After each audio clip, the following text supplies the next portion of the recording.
ஒரு பெரும் பணக்காரர், ஏறக்குறைய ஒரு 96 ஆண்டுகளுக்கு முன்னால் ஒரு பெரும் பணக்காரர். அவருக்கு ஒரு 4 பிள்ளைகள். அவர் இறந்து போகிறார். இறந்து போனவுடனே அவருடைய பிள்ளைகள் பெரும்பாலும் பணக்காரர் வீடுகளில் ஒரு பெரிய மனிதர் இறந்த பிறகு சொத்து தகராறு தான் வரும் இல்லையா? நான் எடுத்துக்கிறது, நீ எடுத்துக்கிறதுங்கிற பிரச்சனை தான் வரும். ஒரு பெரும் பணக்காரர் இறந்த பிறகு சமூகத்தில் முதல் கேள்வி அந்த சொத்தெல்லாம் என்ன ஆகும் அப்படிங்கிறது தான். இவன் ரொம்ப கவலைப்படுவான் அவங்க சொத்தை பற்றி.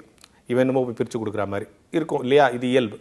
அப்போ ஒரு 96 ஆண்டுகளுக்கு முன்னால் ஒரு பெரும் பணக்காரர் இறந்தவுடன் அவருக்கு 4 பிள்ளைகள். அந்த 4 பிள்ளைகளும் எந்த விதமான சண்டையும் இல்லாமல் சொத்தை பிரிச்சுக்கிட்டாங்க. இதில் என்ன பெரிய விஷயம்னு கேட்குறியா? எத்தனையோ பேர் இருக்கிறாங்க, சத்தம் காட்டாமல் சண்டை வராமல் சமமாக பிரிச்சுக்கிறாங்களேன்னு. இல்லை, அதெல்லாம் விட இது இன்னொரு வித்தியாசமானது. இந்த 4 பிள்ளைகளும் சேர்ந்து தன் தந்தையாருடைய சொத்தை 5 பங்காக பிரித்தார்களாம்.